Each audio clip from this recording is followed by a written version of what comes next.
Arrancamos. Bueno, Dale, estoy pues. con Néstor Garrido, quien es director de la revista Maguen, ¿se dice así? Exactamente. Maguen Escudo. Maguen, escudo de la Asociación Israelita de Venezuela, profesor de literatura judía de la UCAB y la Universidad Central de Venezuela, y autor de 3 novelas con contenido judío. Además, es guionista para televisión, ¿correcto? Y también para cine. Y también para cines, y fue mi profesor en la Universidad Católica Andrés Bello.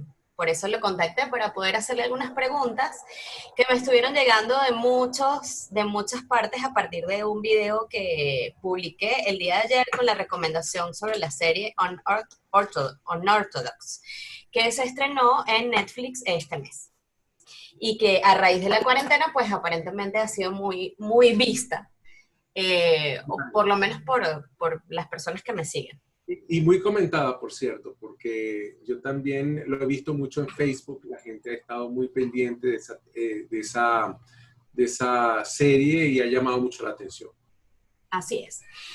Quería conversar contigo, Néstor, para poder despejar algunas dudas y algunas dudas, sí, y algunas curiosidades que se han despertado en las personas que han visto la serie y que han estado comentándola conmigo, que tienen que ver con la comunidad hasídica, o más específicamente con la comunidad hasídica Satmar, que es en la cual se desarrolla esta historia.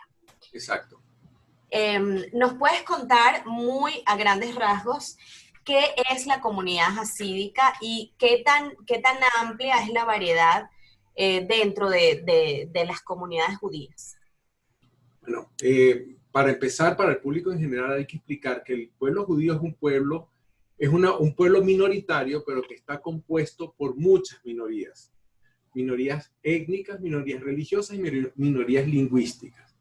Dentro de una de las corrientes de la parte religiosa que se desarrolla en la Europa oriental, entre el siglo XVII y el siglo XVIII, aparece la figura de un rabino que se llamaba Eliezer Ben Yehu, perdón, que se llamaba Baal Shem Tov.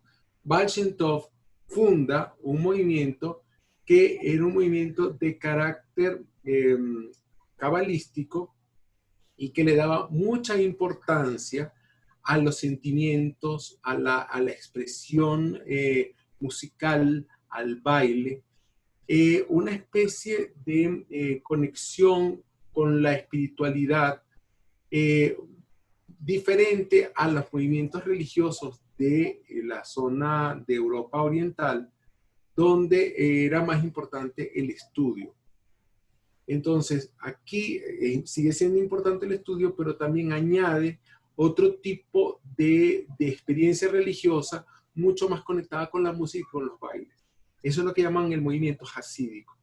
Que dentro de ese movimiento hasídico hay diferentes, vamos a llamarlas grupos o sectas, si cabe la palabra secta, y una de estas es la secta de Satmar, que es un grupo que se desarrolla a partir de 1905 por un rabino llamado Teitelbaum en la ciudad de Satmar, o en húngaro, o Satumare en rumano, una ciudad de habla húngara que en este momento pertenece a Rumania, donde este grupo desarrolla una vida religiosa alrededor de esa figura, ¿cómo decir?, de su líder espiritual, que es el rabino Teitelbaum. Sí. Y su característica, desde el punto de vista cultural, ellos son de habla yiddish, es decir, un dialecto que se habló de origen alemán, que lo hablan los judíos de Europa Oriental, y además utilizan estos sombreros grandes que se llaman Streimel, esos redondos, que son típicos de ellos y que solamente lo utilizan ellos. Entonces, a pesar de que esto es un grupo, vamos a decir, dentro del movimiento, es una parte del movimiento hasídico, no son todos los hasídicos, no son del Satmar, no todos usan los mismos sombreros. Ellos tienen grupos en Israel, por supuesto, en Estados Unidos y tienen también un grupo en Argentina y en algunas partes de Europa. Okay. Pero ellos, donde tienen sus grandes centros, son Williamsburg, donde se desarrolla la serie, Borough Park en Brooklyn, en Monsey, en la parte norte del estado de Nueva York, y en algunas ciudades de Israel. Ese es más o menos donde están los centros principales de este grupo de Satmar. Y tú me decías en la llamada que tuvimos previa a esta entrevista que es una minoría de la minoría. Es decir, más o menos, ¿qué tan grande puede ser esta comunidad dentro de la que se desarrolla esta historia? Bueno, esto es una comunidad, estuve leyendo porque no sabía el número exacto de adherentes que tiene, pero tiene un grupo más o menos grande, son 120,000 personas. Okay. Pero dentro del judaísmo, ellos representan un 1% de la población, no representan un número mayoritario. Okay. Vuelvo y repito, en el judaísmo existen muchas formas de expresión religiosa, por llamarlo así. Hay muchos líderes religiosos que tienen sus propios grupos, y el pueblo judío es un pueblo muy diverso. Hay judíos que étnicamente no se parecen a otros, hay sefardíes, que son los de origen español, hay misrajíes, que son de origen árabe, hay un grupo que viene de África, específicamente de Etiopía, que son de piel oscura, y están el grupo de los ashkenazíes, que son los que vienen de Europa Oriental, que son los que son los más notorios desde el punto de vista de los medios de comunicación, porque ellos viven principalmente en Estados Unidos, donde tienen y en Israel. Ellos, los ashkenazíes, que así se llaman, los judíos de origen centroeuropeo, ellos fueron las víctimas principales del Holocausto, aunque hubo también grupos pequeños de sefardíes, que, bueno, pequeños, que eran 73,000 de una sola ciudad que se llevaron. O sea, no es que es tan pequeño, pero que claro, murieron en el Holocausto. Sí hubo, pero mayoritariamente eran judíos ashkenazíes. Ya. Ahora, ¿con qué visión recomendarías tú acercarse a la gente a la serie? Porque sin duda muchas de las personas que estamos viendo la serie y que de los comentarios que me han llegado somos occidentales, tenemos muy poco contacto con comunidades como esta. Entonces, yo te preguntaría, ¿cuál es la visión que tú recomiendas para poder ver y analizar una serie como esta? Bueno, hay que entender que estos son grupos que culturalmente se aislaron del resto de la sociedad, de la vida moderna. Ellos, la gente de Satmar es el equivalente en Estados Unidos, es el equivalente judío de un grupo cristiano como los Amish. Los Amish, ok. Los Amish, ellos llaman también menonitas. Esa es la otra palabra que utilizan para los Amish. Pero son grupos que rechazan la modernidad. La rechazan y en todas sus expresiones, aunque vivan en ciudades como Nueva York, ellos se han encerrado en especies de islas culturales dentro de estas ciudades donde ellos tienen muy poco contacto con el mundo exterior. Y por lo tanto ellos no usan tecnología, ellos no ven televisión, ellos no oyen radio, no van al cine, no leen libros que no sean religiosos, no oyen música que no sea religiosa. Y a eso iba precisamente. Todo este tema del no conocer Internet es completamente cierto. Sí, es cierto, es cierto. Ellos consideran que el estudio de las raíces judías, de los libros judíos, la Biblia, que en hebreo se llama la Torá, y el resto de los libros, que es el Pentateuco, y todo el resto de los libros, como que son los libros de los profetas, los libros históricos, más el Talmud, el Midrash, y todo lo que es la legislación judía. Eso es el mundo del estudio para ellos. Entonces, más allá de eso, el otro conocimiento es un conocimiento fútil, no es un conocimiento que sea importante. Y en ese sentido son rechazan los avances de la cultura occidental. De todas maneras, hay ciertos contactos, hay momentos en que ellos sí se acercan porque hay, entonces, tienen como control de lo que la gente puede ver, lo que la gente puede estudiar. Pero la mayoría de la gente se conforma con ese tipo de lectura. Entonces, ¿qué tenemos que entender? Primero, que son grupos humanos. Y en grupos humanos hay cosas buenas y cosas malas. Segundo, esas personas que viven ahí toda la vida han vivido así. Es decir, sus padres fueron hasídicos, sus abuelos probablemente fueron hasídicos, y aunque no siguieran la corriente de Sadhma, anteriormente también eran hasídicos. O sea que el único mundo que conocen es ese. De hecho, ellos pueden tener un conocimiento de las lenguas vernáculas, es decir, del español, del inglés o del hebreo en Israel, pero ellos preferiblemente utilizan el yiddish, que es el idioma que hablaban las comunidades, lo que hablábamos anteriormente, que hablaban en Europa, y se lo llevaron a América o a Israel, y eso los mantiene culturalmente aislados. Eso es para entender. Entonces, hay que entenderlo desde ese punto de vista. Yo, particularmente con respecto a la serie, tengo algunas observaciones porque pienso que la serie muestra muy maniqueamente los dos mundos. Contrapone el mundo de la Alemania moderna, abierta y libre, versus el mundo supuestamente opresivo, castrador de la comunidad Satmar. Yo tengo serias dudas porque las cosas no son ni tan luminosas por un lado ni tan oscuras por el otro. Pienso que la gente que vive así está en ambos casos, en el caso de los Atma, pienso que la inconformidad del personaje con ese mundo que ella llevaba a veces es como demasiado marcado y no hay una explicación de por qué ella tiene la necesidad de huir, a excepción del problema físico con el marido.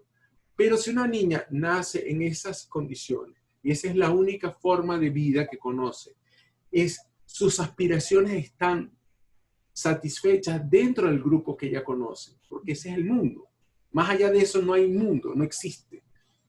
Y de hecho, la visión hacia lo exterior es siempre, mira, es mejor quedarnos aquí, porque quedarnos aquí nos da seguridad. Y darnos seguridad significa que nosotros estamos en lo correcto y todo el resto del mundo está mal. Eso es normal dentro de una secta. Entonces, ese rechazo que ella tiene, en mi entender, desde el punto de vista de la historia, no está completamente justificado. Porque en ningún momento vemos que la necesidad de ella de huir. Y la única cosa es que, bueno, tiene problemas con la suegra, tiene problemas o no se lleva físicamente bien con el marido, porque es una relación física más que una relación sentimental. Pero no muestra, por ejemplo, el énfasis o la comodidad que pudiera sentir esa gente que vivía de esa manera. Y tiene que ser de alguna manera así, porque si no, esas comunidades si fuera tan opresiva, la gente saldría de esas comunidades. Claro, claro. Más viviendo en ciudades donde 3 cuadras más allá la gente vive de una manera distinta. En una ciudad es un contraste al final, ¿no? Ver que precisamente esta Exacto. comunidad está en la ciudad más la que consideramos la ciudad más cosmopolita del mundo. Exacto. Entonces, la otra cosa que a mí no me cuadra, y no sé si lo vamos a discutir aquí, es la transformación tan brusca que ella tiene tan pronto sale de Nueva York.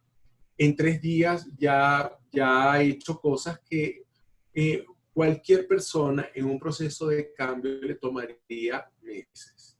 Y no estoy hablando de años. O sea, uno que vive en Venezuela y que de repente tiene la experiencia o la oportunidad de entrar en un bar ponqueto como ese Berlín. de Alemania, no es tan fácil, no es tan fácil para una persona, vamos a decir, la gente de aquí de Caracas que tiene un estilo de vida no tan sofisticado como el de los alemanes, puede ser que le choque un poco. Imagínate una niña, porque ella es una niña, tiene 19 años, Sí. el único mundo que conoce es el de esos señores vestidos de negro, con esos sombrerotes, donde las mujeres no le miran los ojos a los hombres, y Ujú.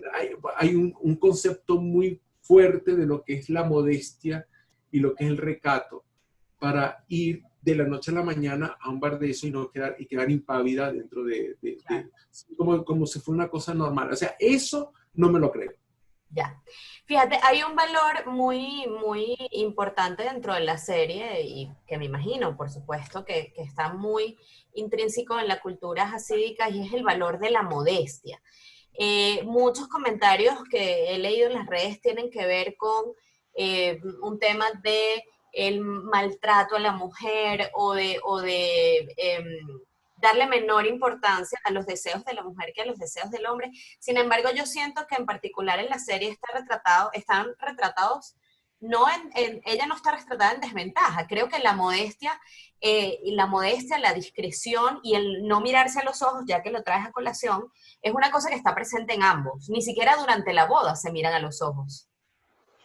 Porque eso es parte de la tradición de lo que son los códigos culturales. Ahora, para ponte en los zapatos de una persona que considera que es lo que normalmente, y lo he oído de personas que conozco que siguen cierto, ni siquiera tan radicales como los de Satman, pero ciertos movimientos hasídicos que existen aquí mismo en Caracas, que para ella no es una, una sensación de aberración, no es ninguna cosa mala el tener que usar una peluca para salir a la calle, sino más bien ellos lo ven como una forma de protección de las miradas lascivas de los hombres en la calle. Mm. Más bien como una forma de protección y no como una forma de exposición. Entonces uno tiene que entender si una persona de alguna manera considera que eso es lo normal, es como si yo te pidiera o le pidiera a alguien, bueno, desnúdate porque te desnudes, porque sí. Esa persona puede tener un sentido de la modestia más desarrollado que a otras personas que le parece normal que, bueno, me quito la ropa y ya está. Entonces, esos códigos de modestia son distintos y significan cosas distintas y son valores distintos. Y uno tiene que entenderlos desde ese punto de vista. Si nosotros empezamos a juzgar a la gente por nuestros valores y nuestros valores culturales, probablemente no logramos o no logremos entender realmente cuál es la psicología de esa comunidad y terminemos juzgándola. ¿Qué es lo que yo siento con la película? En la película hay un juicio a esa gente como atrasada, como si todo lo que estuvieran diciendo o todo lo que hacen es malo. Sin embargo, por las experiencias, las cosas que nosotros leemos de sus obras literarias, hay un gran gozo en todo eso. Entonces, a mí siento que, en la película explicativa de cómo se hizo esta serie, Unorthodox, Unorthodox. ajá, uno ve que, que hubo una adaptación de la historia original de la Deborah Lipstadt a Lipsman, creo que Lipsman, para la televisión. Y que exagera, ella misma dice, las adaptadoras dicen, tuvimos que exagerar algunas cosas. Bueno, a mí me parece que en esa exageración, en esa extrapolación de los dos mundos, de poner esto como muy bueno y esto como muy malo, hay una traición a la verdad. Y el público que lo está viendo por primera vez puede hacerse un juicio equivocado de esa gente. Ya.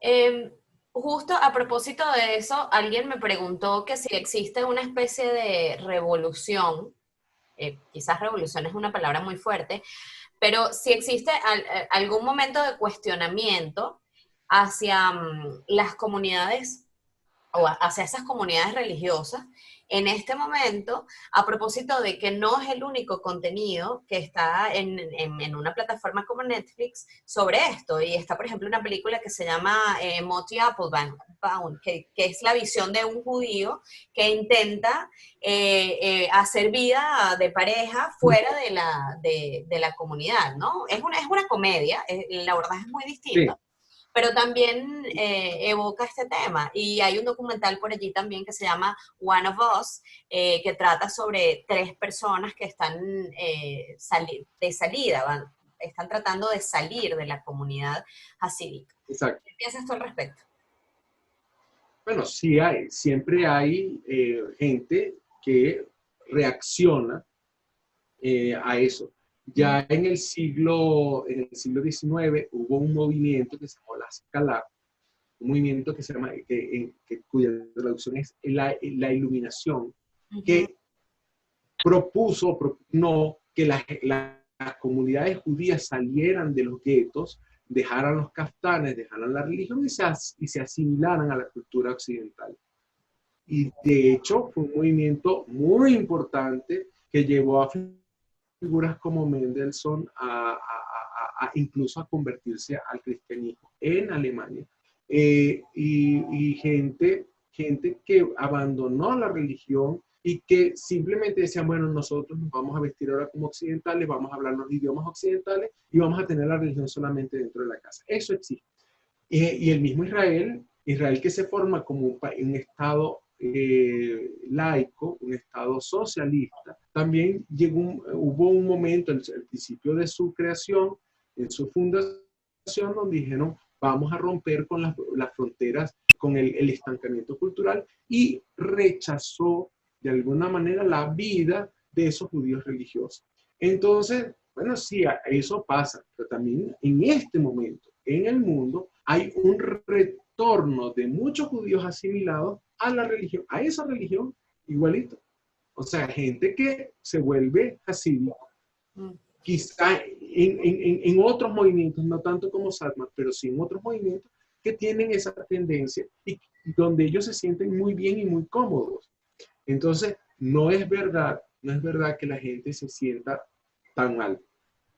Mm. Pero yo sí, ahora hablando como occidental, yo sí veo que la gente tiene derecho a escoger su forma de vida. El problema es cuando yo te impongo una forma de vida a ti. Esa es otra cosa. Ahora, en el caso Creo que es específico de los el niños que moto un nacen, poco está detrás. Disculpa que te... pero en el caso de esta muchacha, no es el hecho de que ella salga, el problema es cómo sale. Pues no existe dentro de la historia contada un motivo por la cual ella diga esta vida, o sea, yo voy a hacer otra vida dentro de esta vida. Es decir, voy a ver cómo soluciono mi problema con mi matrimonio, pero me quedo viviendo como hasídica. Claro. No, ella toma una decisión muy drástica sin tener en el cuento que vemos, sin tener información del mundo exterior. Mm. Solamente, y eso, y no solamente que se va de la comunidad, sino que se va del país a una ciudad totalmente desconocida, sin tener ni siquiera alguien que la reciba, sin saber qué es lo que va a hacer. Eh, eh, y que además todo le da, ahí paso yo a ser crítico de cine, sin tener, resolviendo todos sus problemas a partir de casualidades. Y eso sí es verdad que no me parece una buena adaptación. Hablando siempre desde el personaje, ¿no? Porque entendiendo que esto es una historia basada en hechos reales, no dudamos que haya sucedido pues todo digamos, este viaje hacia la libertad, por decirlo de alguna manera, de la persona que lo escribió originalmente, Deborah Feldman, pero quizás la serie omite un montón de motivaciones que ayudarían a entender un poquito mejor el personaje. No, y sobre todo tiempo, tiempo. Es un problema Sí, de tiempos, sí. porque sí puede darse todas estas cosas que ya le pasan, pero no en 3, 4 días, una semana prácticamente ya le pasó todo. O sea, realmente esa parte es increíble. Yo no, a mí no me cuadran los tiempos. Y no me cuadra la transformación, es extremadamente violenta. Y Llevaron esa, la elipsis a su y, máxima expresión. sí, absolutamente violenta, violenta, porque no, y además violenta, desinformada, y además no solo, y no porque ella lo decida hacerlo violento, sino porque las circunstancias la llevan a ser violenta. O sea, alguien le invitaba para la playa, ella va para la playa. Alguien le invita, hay una cena, ella va para la cena. No es yo quiero ir, yo quiero hacer, yo toda la vida he soñado con quitarme la peluca en, en el mar, o en un lago. No, a ella la lleva la circunstancia. Y ahí particularmente considero que hay un error en el guión. ¿Tú crees que es cuestionable? Y sin embargo, Néstor, es increíble cómo la historia ha gustado a la gente. ¿Y por qué crees tú que pasa esto? ¿Por qué crees tú que la gente se deja atrapar por una historia como esta, que le es tan ajena a lo que conocen, y que probablemente tenga, sí, sus fallitas argumentales en cómo está contada, y sin embargo, igual atrapa de esa manera y apasiona, ¿no? Como te decía, hay muchísima gente que me dice que quiere saber más, que quedaron picados acá en Venezuela, quiere Yo, decir que quedaron con ganas de más. yo creo que hay algunas circunstancias. Primero, el mundo judío es es el hermano desconocido del cristianismo. O sea, mucha gente tiene curiosidad hacia el mundo judío por el hecho mismo de que el cristianismo de origen judío, que fue de originalmente judío, le hace algo, hay un eco en el cristianismo con el judaísmo que lo hace que haya curiosidad. Eso por un lado. Segundo, en el mundo de la cultura masiva de televisión y del cine, el tema judío siempre estado presente, sobre todo en series, en el cine. O sea, todos recuerdan El violinista sobre el tejado, Gentle, como dos, o Un extraño entre nosotros, una película de los años 80 que hablaba también de ese mundo jasídico. También porque el mundo en Nueva York, los personajes judíos siempre son recurrentes, desde Woody Allen hasta Seinfeld. O sea, ellos están ahí, y la niñera, la de Nanny. Entonces, son referencias que no son totalmente desconocidas, lo que sí es desconocido, conocidos en la calle, pero no conocidos puertas adentro. Un poco lo que hace esta película es llevarte al mundo jasídico puertas adentro. Y eso llama la atención. Ahora, ya que esto es una serie de Netflix, yo les recomiendo a los seguidores, a los que les gustó tanto a Non-Orthodox, que vean una serie que se llama Shtisel, una serie israelí, también hablada en Yiddish, que muestra la vida es como una novelita de unos 26 capítulos aproximadamente, mucho más larga que esta, con personajes hasídicos, no son Sadmar, pero sí son hasídicos, Okay. que viven en Mea Shearim, un barrio ortodoxo de Jerusalén. Y ahí esa serie tiene una característica donde los personajes viven esa vida en las cosas buenas y muestran las cosas malas. Es decir, no como la vida misma.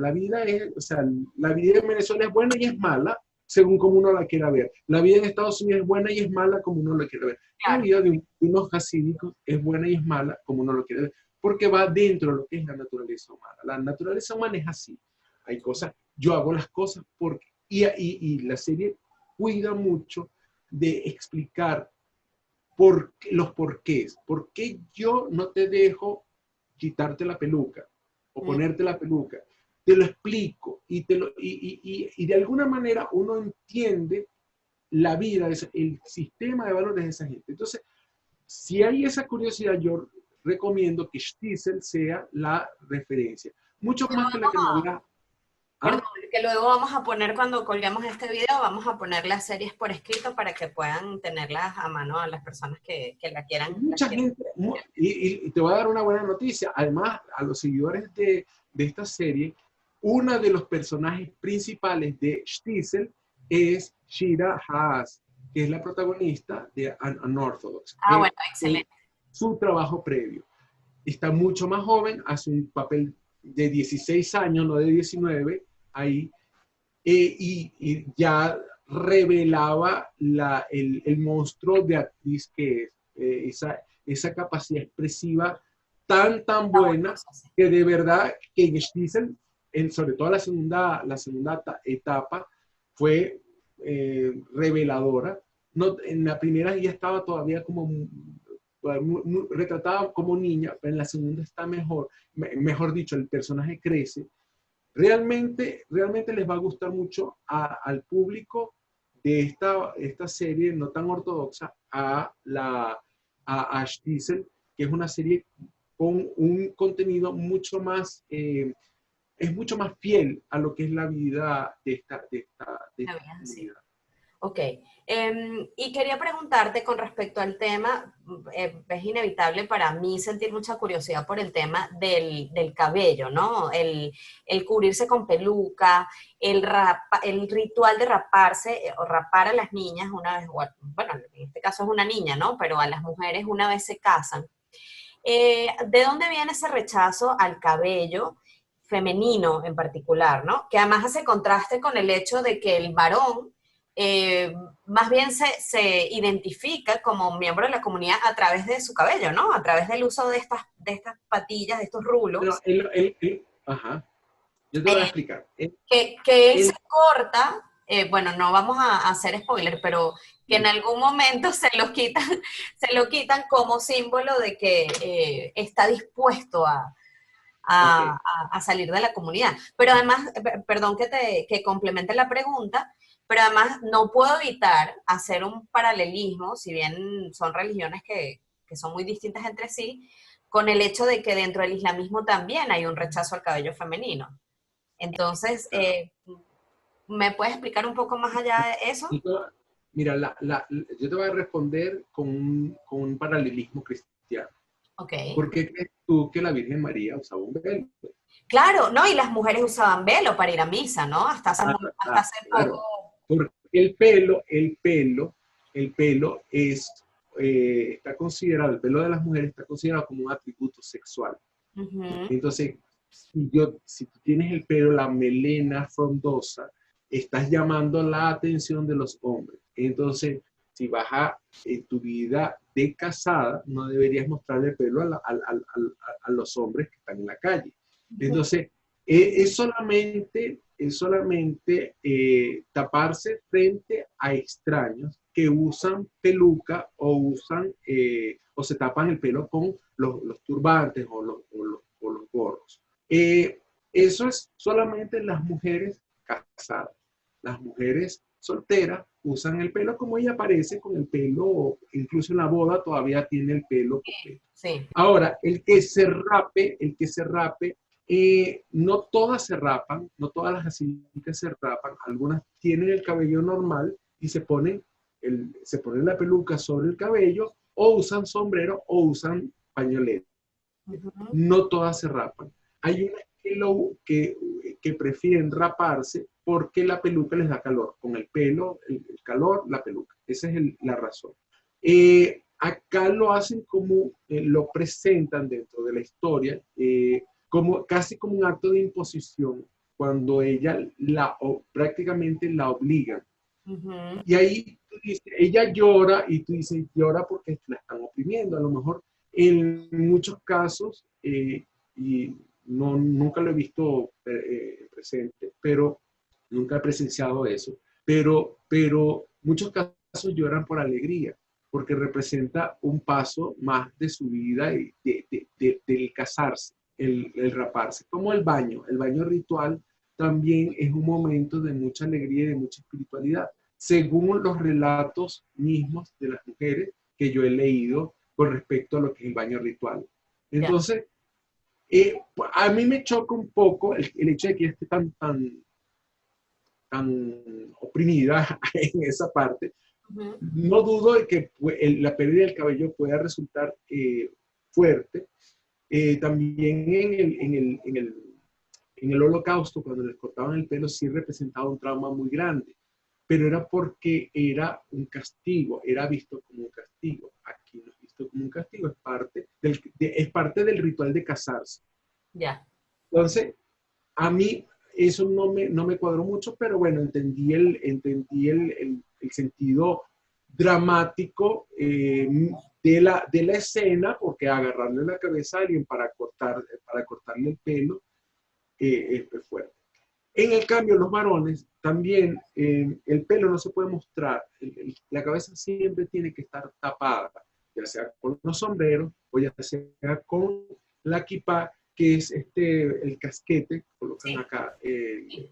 para rezar. Porque es un recordatorio de que que por encima del hombre está Dios. Y eso es una forma de respeto. El hecho de que los hombres ellos utilicen esos tirabuzones es porque en la Biblia, o estos se llaman guedejas, en realidad, estos bucles que salen de la patilla, en la Biblia dice, está prohibido, cuando tú lees la Biblia, una de las cosas que no te puedes pasar eh, una piedra cortante para afeitar los ángulos de tu cabeza. Eso está en la Biblia cristiana y en la Biblia judía, en el Antiguo Testamento, lo que llaman el cristianismo el Antiguo Testamento. Entonces, para ellos, la mayoría de los judíos se dejaba la barba completa, no se rapaba ahí. Pero para esta gente que son, vamos a decir, que su expresión religiosa los lleva a ser como más, ver quién ha cumplido más la mitzvah o el precepto de no cortarse ahí, entonces dejan los tirabuzones como un recordatorio de que no se lo pueden cortar. Pero ese es el grupo de ellos. Eso sí es como muy típico de esos grupos. Hay grupos que son religiosos y hay rabinos que son que no usan las guedejas, no usan los peyos. En hebreo se llaman peyot, en Ellos. español se llaman guedejas. Ok, ok. Y por Entonces, último, perdón. sí, bueno, eso, adelante. Por último, te quería preguntar con respecto al ritual de la boda, ¿no? Hay como demasiados elementos ahí y si me pongo a desglosarlo, quizás pasemos toda la noche hablando. Pero la idea, bueno, muchas personas, quizás venezolanas, inclusive han ido a bodas judías, pero a bodas judías no, a bodas de judíos no ortodoxos. Y en este caso Okay. hay algunas cosas ahí en particular que destacan, por ejemplo, el uso del velo, este velo que pareciera inclusive recordar a la burka, nuevamente, porque la tapa completamente en la cara. Este, y luego el hecho de que ellos están por unos momentos apartados en un salón y luego están también Sí, mujeres y hombres separados dentro de la celebración. ¿Nos puedes hablar un poquito de eso? sí. Eso, bueno, para empezar, sí hay, eso sí es en todas las sinagogas, los hombres, bueno, no, todas las sinagogas ortodoxas, incluyendo vamos a decir, el estándar, no los movimientos más radicales del otro extremo del judaísmo, como los reformistas, donde hombres y mujeres se sientan juntos. En las sinagogas tradicionales, por llamarlas así, hay separación de hombres y mujeres. Los hombres y las mujeres no se pueden sentar juntos Ok. para evitar, distracción sexual o tensión sexual entre personas que no debían tenerla. O sea, entre solteros o casadas y casados que no son sus esposas. Un poco, entonces sí existe esa separación. En las bodas muy religiosas existe, hay una sección donde bailan las mujeres y una sección donde bailan los hombres. muy distinto a lo que es una boda venezolana donde hombres y mujeres bailan juntas. O sea, es una cosa muy extraña, pero porque el baile es representa otra cosa. El baile es para, el hombre no puede, el hombre y las mujeres no se pueden tocar, sobre todo si son, no son familiares o no son marido y mujer. No hay, no. Un precepto religioso que es que a la mujer cuando tiene el periodo entra una etapa de impureza religiosa. Y entonces, si toca al hombre, el hombre también es impuro. Entonces, ambos tienen que ir a bañarse. ¿No? Para evitar ese tipo de cosas, no saben, entonces no se dan la mano, no se tocan. Eso es un poco que puede ser interpretado otra vez como machismo, como sexismo, etcétera. Pero bueno, tiene eso siempre fue así. Tú lees la Biblia y la Biblia lo dice. No es una cosa exclusiva de ese grupo, sino que durante mucho tiempo fue así. Y esa sigue siendo así. Entonces, existen estas divisiones. Eso es el hecho, y por eso bailan con la cinta, el hombre y el padre baila con la hija por medio de una cinta, porque la cinta no hace el tocar uno con el otro. Ya. Evidentemente, para mí también fue sorpresivo el que le pusieran ese manto encima al protagonista. Yo nunca lo había visto, puedo decirlo, y tampoco nunca he ido a una boda sarda, eso sí es verdad. Okay. Pero las bodas que yo he ido de los grupos más o menos religiosos, no, eso no es una costumbre general, sino una costumbre específicamente, si es así, de este grupo Satmar que le ponen ese velo encima. Yeah. Nunca lo había visto y me sorprendí igual. Pero bueno, siempre uno aprende algo nuevo, yo tendré que averiguar para ver si eso es así realmente, pero me parece un dato más bien curioso, muy curioso. Sí comen mucho, sí beben poco, aunque ahí aparece el papá borracho, pero beben poco. Y la boda sí son bodas muy alegres, muy alegres. Ahora, porque existe la obligación de alegrar a los novios en la boda. Eso es así. Y la boda es uno de los actos centrales de la vida de las comunidades religiosas. Una boda no se puede suspender por ningún motivo, ni siquiera por motivo de muerte. Ahorita hubo todo un problema con lo de la pandemia, porque las comunidades religiosas que tenían bodas agendadas no las querían suspender porque no se puede suspender nunca una boda. Sin embargo, por el problema, tuvieron que convencer a los rabinos líderes para que lanzaran como ciertos decretos implicando que en este caso, que era que había un peligro inminente para toda la comunidad, tenían que suspender.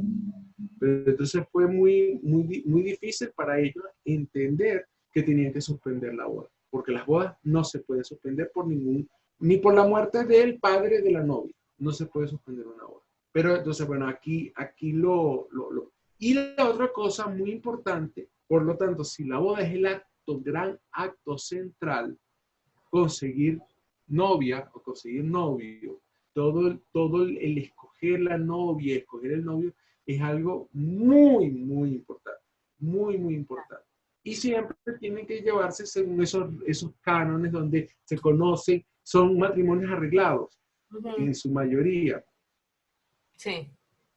Y entonces, cuando tú dices, bueno, pero son matrimonios arreglados, dices, sí, pero estos matrimonios generalmente nunca terminan en divorcio. En cambio, el contraparte hacia los judíos laicos, dice, en cambio ustedes se casan por amor, se les acaba el amor y al día siguiente se están divorciando. Ustedes no están formando, porque aquí el matrimonio se considera una cosa como algo muy serio y que bueno, si es con esta persona, es con esa persona y lo llevan hasta el final, aguantan mucho de lado y lado, pero son matrimonios muy estables.